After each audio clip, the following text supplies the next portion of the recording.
أعوذ بالله من الشيطان الرجيم بسم الله الرحمن الرحيم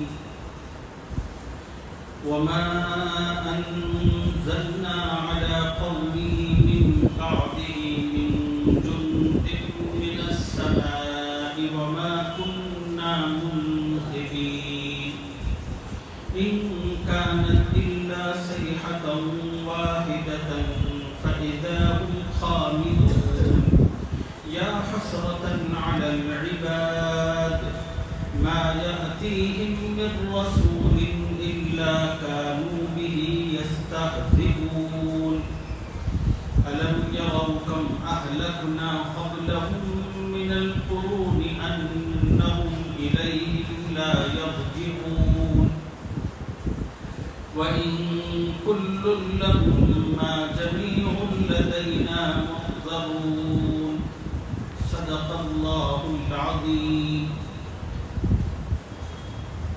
گزشتہ سبق میں آپ حضرات کی خدمت میں قرآن پاک کی جن آیتوں کا خلاصہ عرض کیا گیا تھا ان میں یہ بات موجود تھی ملک شام میں ایک چھوٹی سی بستی تھی جس کا نام تھا انطاکیہ. اللہ تعالیٰ نے اس بستی کے لوگوں کی ہدایت کے لیے 3 پیغمبروں کو بھیجا تھا. وہ 3 پیغمبر آ کر اس بستی کے لوگوں کو اللہ کی عبادت اور اس کی بندگی کی طرف دعوت دی. بستی والوں نے پیغمبروں کی قدردانی کرنے کے بجائے ان کی بات اور نصیحت پر توجہ کرنے کے بجائے ان پر ایمان لانے کے بجائے انہوں نے ان 3 پیغمبروں کو جھٹلایا. اس کی تفصیل آپ کے سامنے آ چکی.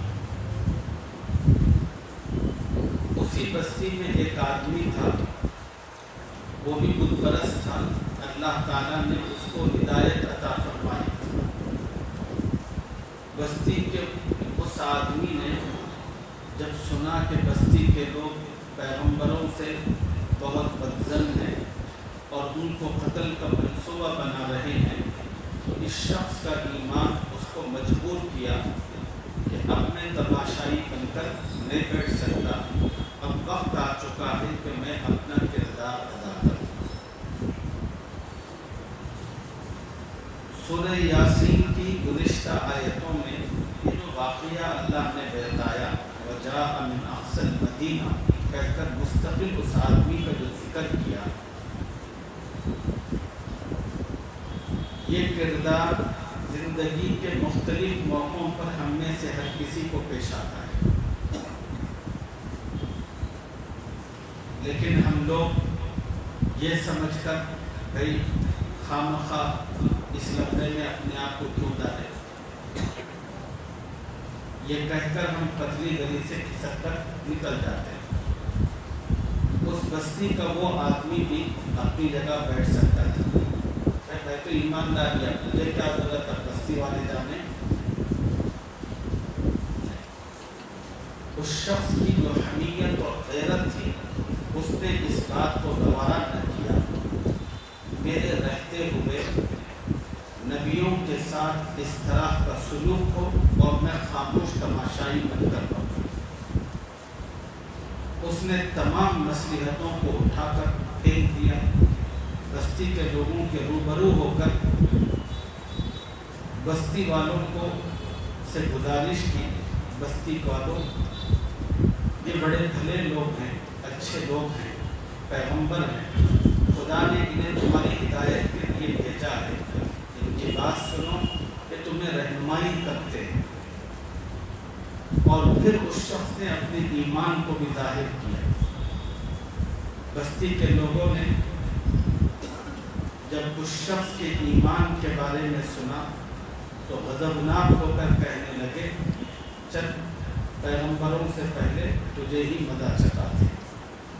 پوری کی پوری بستی اس نیک آدمی پر ٹوٹ پڑی اور اس کو اتنا مارا اور اس کو زمین پر ڈال کر اس پر اتنا ناچا کہ اس کے جسم کی تمام ہتھیلیاں پھٹ پھٹ کر باہر نکل آئی.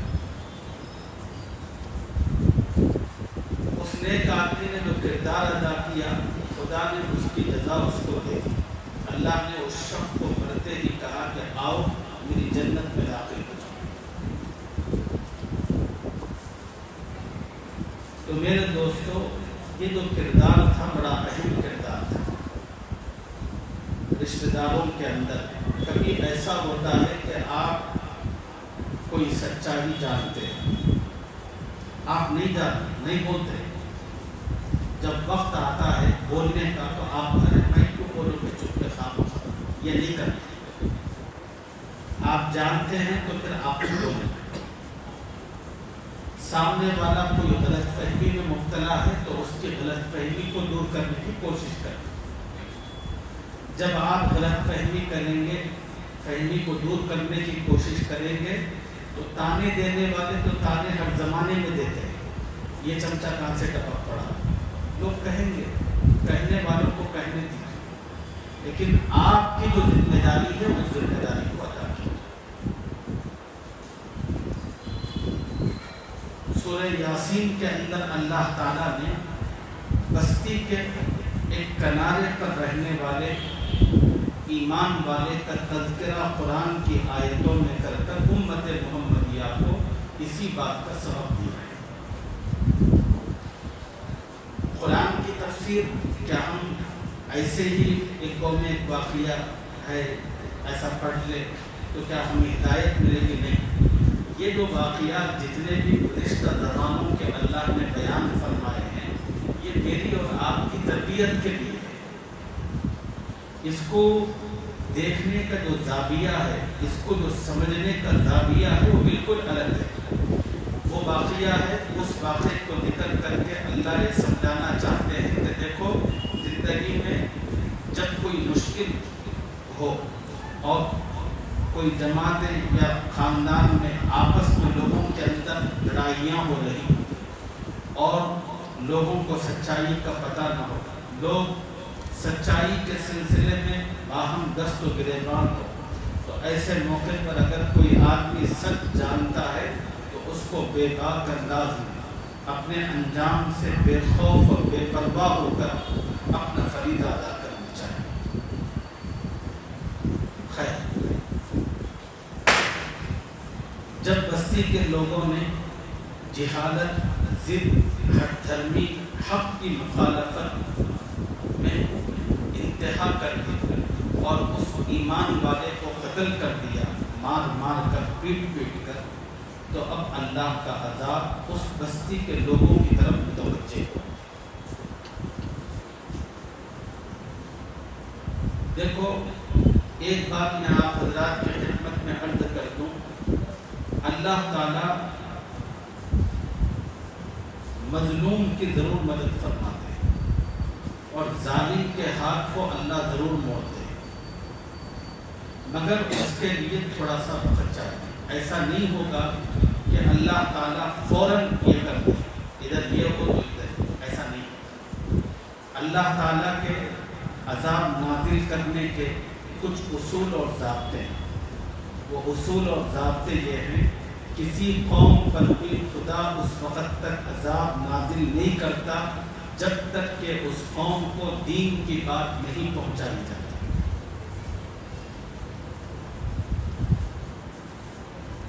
یہ جو بات میں کہہ رہا ہوں، ملک کے موجودہ حالات کے تناظر میں بہت سارے مسلمانوں کے ذہنوں کے اندر اس قسم کے سوالات پیدا ہوتے ہیں۔ بھائی وہاں پر اتنا ستا رہے، اتنی تکلیف دے رہے ہیں، تو اللہ میاں کیسا دیکھ رہے ہیں؟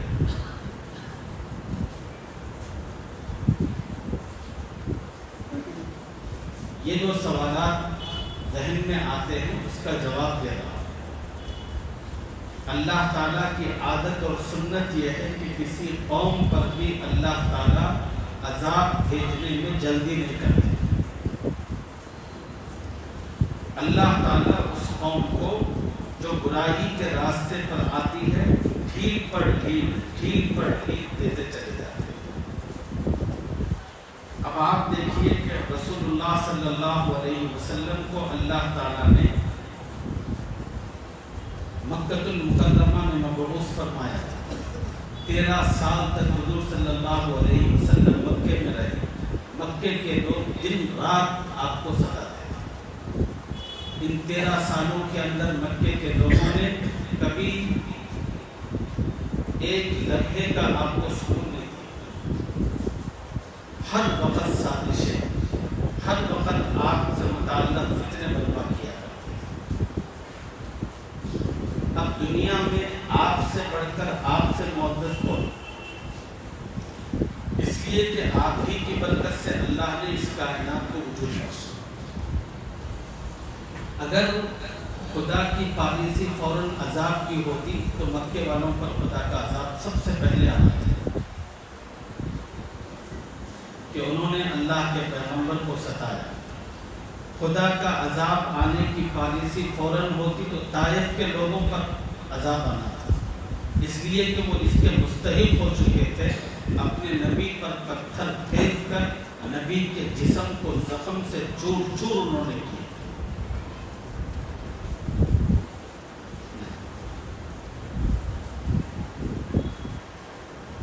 اللہ رب العزت نے مکے والوں کو مہلت دی، طائف والوں پر عذاب نازل کرنا چاہا، لیکن نبی نے اللہ سے دعا کی، اے اللہ ان کو چھوڑ دیجیے، ان کو معاف کر دیجیے۔ نبی بھی جو معافی طلب کی، طائف والوں سے متعلق درگزر کا معاملہ کرنے کی جو گزارش کی، نبی بھی جانتے ہیں کہ اللہ کی عادت کیا ہے۔ اللہ کی عادت یہ ہے کہ کسی بھی قوم پر جب تک ان کو دین کی بات مکمل طور پر ایک نہیں کئی مرتبہ اچھی طریقے سے نہیں سمجھا دی جاتی، اس وقت تک اللہ کا عذاب نہیں آتا۔ اس وقت ملک کے اندر جو حکمران طبقہ ہے، ظلم کر رہا ہے، اس پر عذاب کیوں نہیں آ رہا؟ اس لیے کہ آج تک اس ملک کے مسلمانوں نے دین ان کو پہنچایا ہی نہیں۔ جب ان کو دین ہی نہیں پہنچایا، بیسک چیز ہی پوری نہیں ہوئی، تو پھر خدا کا عذاب کیسے آئے؟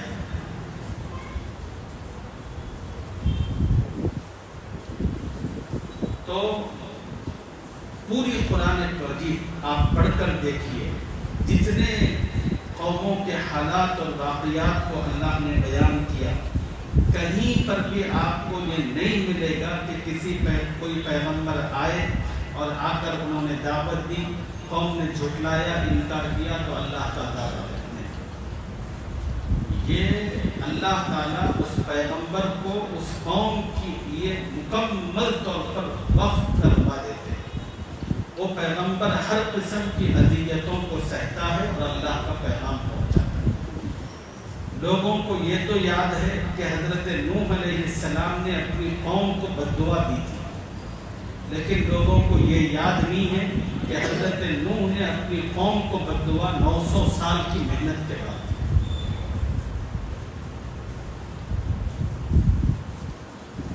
انہوں نے تھوڑی کہا تھا کہ پہلے ہی دن اے اللہ میری قوم کو تباہ و تاراج کر دیا۔ انہوں نے 900 سال محنت کی۔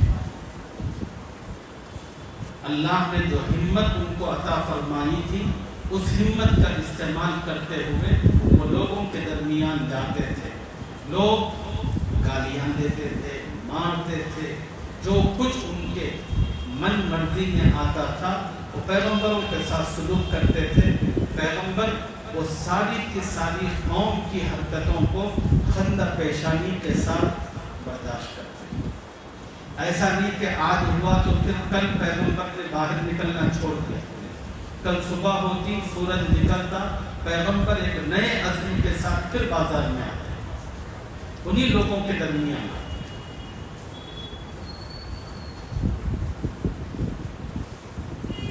ایسا ہر دن پیغمبروں نے قوم کو سمجھایا، سمجھانے کے جتنے طریقے ممکن تھے، ان کی زندگی میں تبدیلی لانے، ان کو دماغ میں اور دل میں بات اتارنے کے جو طریقے راستے ممکن تھے وہ سب کے سب انہوں نے اپنائے۔ اور جب قوم نے پیغمبر کے ہر طریقے کو دھتکار دیا، جھٹلا دیا، تو پھر آخر میں کہیں جا کر اللہ تعالیٰ کا قانون کرنا ہے۔ خدا کا قانون یہ ہے کہ اللہ تعالیٰ جب کوئی آدمی اللہ کے نبی کے اس کے باتوں کا اس کے احکام کا مذاق اڑاتا ہے تو پھر اس کا پاپ کا گھڑا بھرنا شروع ہوتا ہے، اور اللہ موقع دیتے ہیں موقع پر موقع، اور دیتے دیتے جب وہ ہمیشہ ضد ہٹ دھرمی ان کا اسی پر رہتا ہے تو پھر اس کا پاپ کا گھڑا بھی بھرتا ہے، اور جس دن وہ بھرتا ہے تو پھر اللہ کا قانون حرکت میں آتا ہے۔ یہی اللہ کا اصول اور ضابطہ ہے۔ اب سوال یہ ہے کہ اللہ پہلی مرتبہ میں عذاب کیوں نازل نہیں کرتے؟ وجہ یہ ہے کہ اگر اللہ اچانک عذاب نازل کرتے، نہ آپ زندہ رہتے نہ میں زندہ رہتا۔ بھائی اب میرا ایک سوال ہے، ان لوگوں نے ظلم کیا، ان پر عذاب، میں بھی نماز چھوڑتا ہوں، آپ بھی نماز چھوڑتے ہیں، آپ سود کھاتے ہیں، میں سود کا کاروبار کرتا ہوں، پھر میرے اوپر عذاب کیوں نہیں آنا چاہیے؟ اللہ شرم نہیں آتی؟ مسلمان نہیں ہیں، خدا کا کلمہ نہیں پڑھے، خدا نے قرآن میں نہیں کہا کہ یہ حرام ہے یہ حلال ہے، تو پھر آپ سود کھائیں تب بھی آپ کو عذاب نہیں ہونا اللہ کا، دوسرے کو ہونا۔ آپ شراب پئیں تو خدا کا عذاب آپ کو نہیں ہونا، دوسرے کو ہونا۔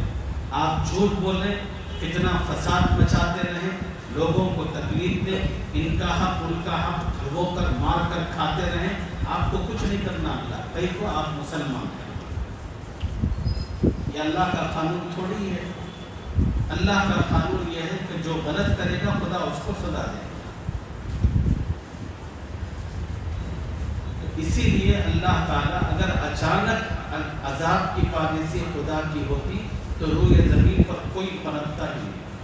اللہ ہر ایک کو ڈھیل دیتے ہیں، موقع دیتے ہیں۔ چنانچہ اس قوم کو بھی اللہ نے سورہ یاسین میں جس بستی کا ذکر کیا گیا ان کو بھی اللہ نے ڈھیل دی، انہوں نے پیغمبروں کو جھٹلایا، ان کے ساتھ حجت بازی کی اور ان کو منحوس کہا، سب کچھ کہا۔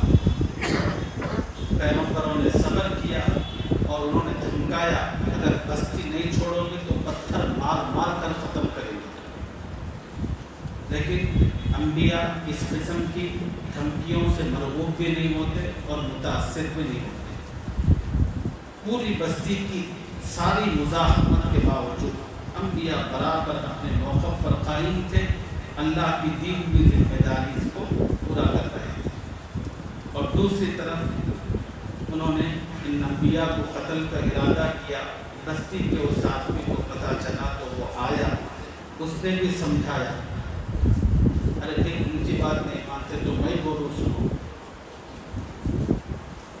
تمہارے ہی گاؤں کا آدمی ہوں، میرے رشتہ داریاں بھی تم لوگوں کے درمیان ہے، میں تمہارا خیر خواہ ہوں، ان کی بات مانو۔ اور انہوں نے اس کے ساتھ جب انتہائی برا سلوک کرتے ہوئے ختم کر دیا تو پھر اللہ کا عذاب آیا۔ خدا کا عذاب کس طرح آیا اس کا ذکر ہے۔ وما انزلنا على قومه من بعده من جند من السماء وما كنا منزلين۔ اور ہم نے اس شہید کے بعد یعنی اس آدمی کو بستی والے شہید کرنے کے بعد اس کی قوم پر آسمان سے فرشتوں کا کوئی لشکر نہیں اتارا۔ وما كنا منزلين، اور نہ ہم کو اتارنے کی ضرورت تھی۔ اللہ بڑی قدرت والے، بڑی طاقت والے۔ ان كانت الا صيحة واحدة، بلکہ صرف ایک سخت آواز بھیجی۔ جبرائیل امین کو اللہ نے بھیجا اور بھیج کر اللہ نے کہا کہ ایک چیخ مارو۔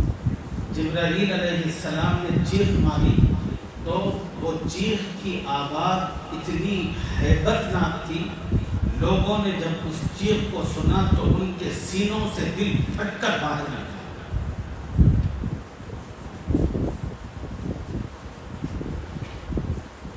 وہ معمولی چیخ نہیں تھی، بس ایک چیخ تھی، اللہ نے پوری بستی اور قوم کو صفحہ ہستی سے مٹا کر ختم کر دیا۔ اسی کا ذکر ہے، ان کانت الا صیحۃ واحدۃ فاذا هم خامدون، بلکہ صرف ایک سخت آواز بھیج دی تو اچانک وہ اس سے بجھ کر یعنی مر کر رہ گئے۔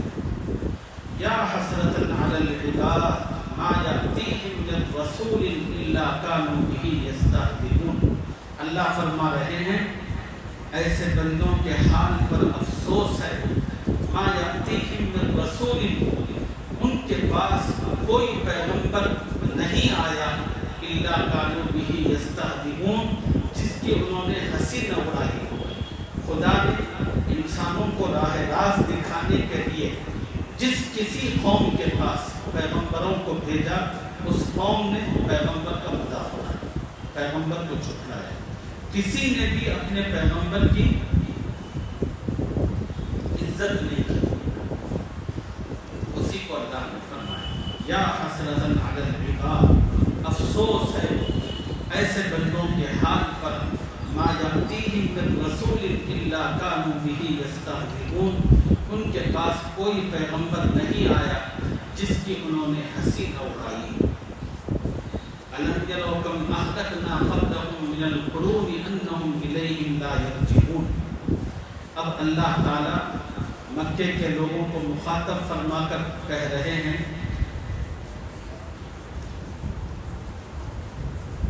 کیا انہوں نے نہیں دیکھا، یعنی مکے والوں کو اللہ نے مخاطب، کیا انہوں نے نہیں دیکھا ہم نے ان سے پہلے بہت سی امتوں کو ہلاک کر دیا۔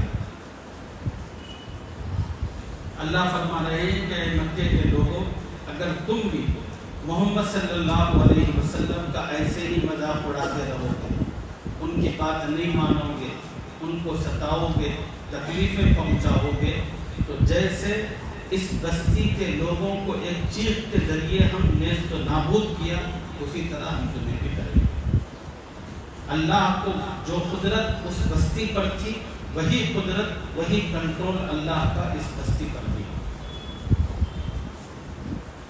خبردار، غلط راستہ چھوڑ دو، پیغمبر کی قدر کرو، پیغمبر جو قرآن تمہیں پڑھ کر سناتے ہیں اس قرآن کو سمجھو۔